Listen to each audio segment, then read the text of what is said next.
सत्यनारायण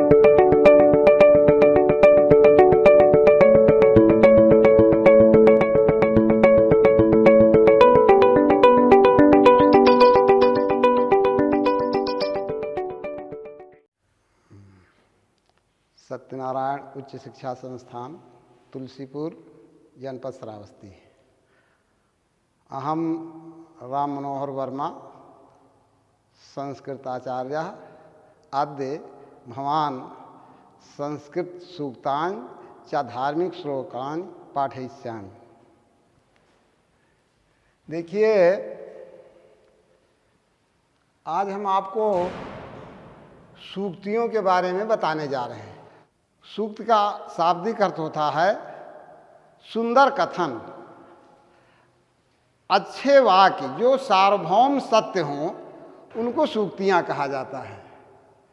और सूक्तियों का मानव जीवन में बहुत बड़ा महत्व है। तो हम आज आपको कुछ महत्वपूर्ण सूक्तियाँ बताएंगे, क्योंकि आपके परीक्षा में कोई ना कोई सूक्ति या तो उसका भावार्थ लिखने को आ जाता है या तो आपको अपनी तरफ से सूक्तियाँ लिखनी पड़ती हैं। शरीर माध्यम खल धर्म साधनम, इसका शब्दार्थ भी यही है कि आपका यह पंच तत्व से बना भौतिक शरीर ही सभी धर्मों का साधन है। इसलिए अपने शरीर की, अपने स्वास्थ्य की सब प्रकार से रक्षा करनी चाहिए। चाहे आपको पढ़ाई करना है, चाहे आपको पूजा पाठ धार्मिक कर्म कांड करने हैं, चाहे आपको कोई व्यापार या कृषि करनी है, लेकिन अगर आपका शरीर अस्वस्थ है, आप बीमार हैं, तो आप कुछ नहीं कर सकते हैं। इसलिए मनुष्य को इस भौतिक संसार में उन्नत प्राप्ति के लिए सबसे पहला ध्यान अपने शारीरिक स्वास्थ्य पे देना चाहिए। और ये कथन सार्वभौम सत्य है। दूसरी सूक्ति हमने लिखा है अमेध्य लिप्तम अप कांचनम ग्राह्यम। अमेध्य लिप्तम अप माने कीचड़ से लिप्त या कीचड़ से सना हुआ, गंदगी से सना हुआ सोना। सोना माने सोना ही नहीं, गुण। ग्राह्यम ग्रहण करने योग्य है। अगर कोई बहुत ही खराब व्यक्ति है लेकिन उसके अंदर कोई अच्छा गुण है, तो हमारा आपका ये कर्तव्य है कि उसके अच्छे गुणों को ग्रहण कर लेना चाहिए। भाई, अगर कोई चोर चोरी करता है लेकिन वो नियत समय से सुबह ब्रह्मचर्य मुहूर्त में उठता है, शाम को जल्दी सो जाता है, तो हमको आपको उसके उस गुण को ग्रहण करना है। उसके बुरे गुणों को मत देखिए, इसके अंदर कौन सी अच्छाई है वो देखना है। तो ये सूक्ति आपकी है अमेध्य लिप्तम अपि कांचनम ग्राह्यम, माने कीचड़ में सना हुआ या गंदगी में सना हुआ भी सोना या धन वो ग्रहण करने योग्य है। तीसरी सूक्ति आपकी है कर्मण्येवाधिकारस्ते मा फलेषु कदाचन। इस मानव जीवन में कोई भी कार्य आप करते हैं तो आपका अधिकार सिर्फ ये है कि आप अपने कर्मों का सही ढंग से पालन करें। वो फल देना जो सत्ता है उसके अधीन है, वो आपके अधीन नहीं है। आप मेहनत से पढ़ रहे हैं, आप पास अवश्य होंगे, लेकिन आपके अधिकार में ये नहीं है कि नहीं हम स्वयं उसको प्राप्त कर लेंगे। इसलिए कर्मण्येव अधिकारस्ते मा फलेषु कदाचन, कर्म करना आपका अधिकार है, उसके फलों में कभी नहीं। चौथी सूक्ति है आपकी हितम मनोहार च दुर्लभम वचः। ऐसी वाणी जो आपके लिए लाभकारी भी हो और सुनने में अच्छी भी लगे। बड़े मुश्किल से ऐसी वाणी सुनने को मिलती है। जैसे यदि हम आपको कहते हैं कि आप मेहनत से पढ़ें, कठिन परिश्रम करें, तो आपको घुटन महसूस होती है कि क्या हम इस गर्मी में आराम से सोते, पंखे की हवा खाते, ये हमको जग के पढ़ने को कह रहे हैं। तो ऐसी वाणी बहुत ही मुश्किल से सुनने को मिलती है कि जो आपके लिए लाभकारी भी हो और सुनने में भी अच्छा हो। हम आपसे कहते हैं कि भैया योग करो, आप योग करेंगे तो आपको 1.5 घंटे 2 घंटे अपनी देह पे प्रेशर डालना है, आपके शरीर में पसीना आएगा, गर्मी आएगी, और वैसे आप आराम से लेटे हैं, आपको बुरा महसूस होगा। इसलिए लाभकारी वाणी बहुत ही कम सुनने को मिलती है कि जो सुनने में भी अच्छी लगे और आपके लिए लाभकारी भी हो।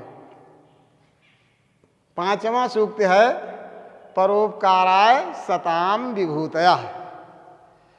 जो सज्जन पुरुष होते हैं, महापुरुष होते हैं, उनके पास जो भी संपत्ति होती है, चाहे वो ज्ञान की संपत्ति हो, चाहे धन की संपत्ति हो, वो सब समाज के लिए होती है, दूसरों के कल्याण के लिए होती है।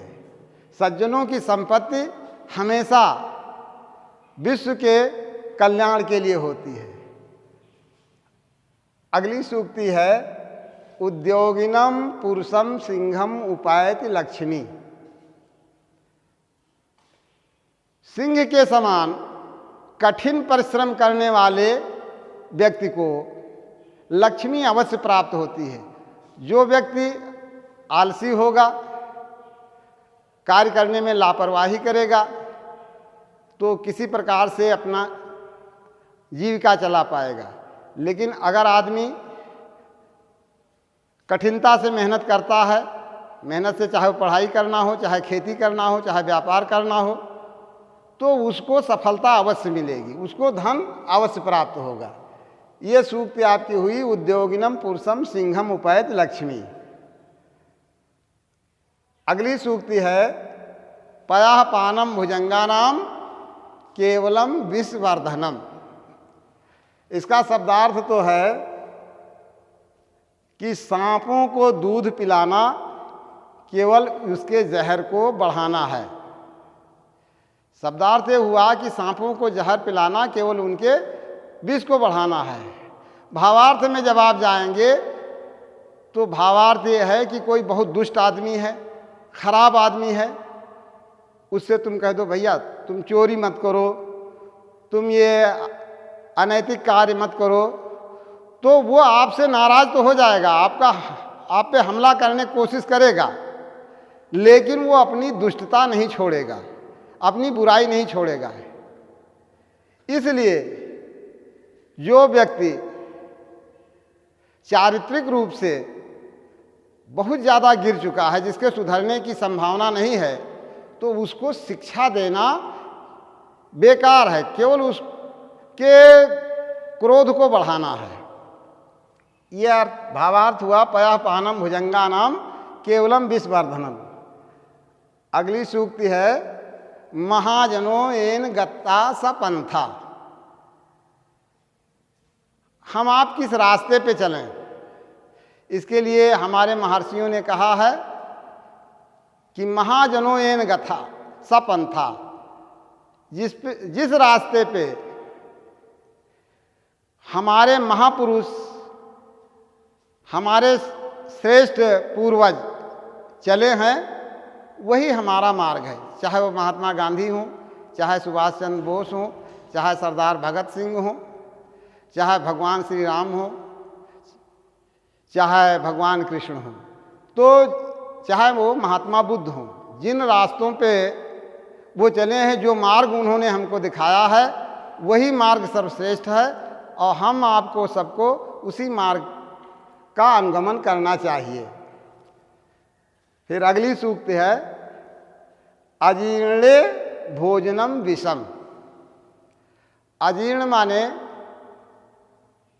आपका पेट खराब है, भोजन आपके पेट में नहीं पच रहा है, तो अजीर्णे भोजनम विषम। यदि आपको अजीर्ण की शिकायत है, आपने भोजन कर लिया, तो वो भोजन आपके लिए जहर के समान है। वो आपके शरीर को बजाय ताकत देने के लिए आपके शरीर में विष ही पैदा करेगा और आप अस्वस्थ ही होंगे। इसलिए ज़्यादा अच्छा है कि यदि अजीर्ण है तो आप उपवास रख लिया करें। और जब अपने पेट की सफाई कर लें नींबू नमक गर्म पानी से, फिर चाहें तो कुंजल क्रिया कर सकते हैं। इसके बाद ही जब आपको भूख महसूस हो तभी भोजन करें।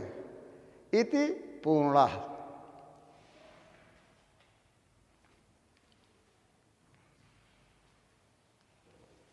अब कई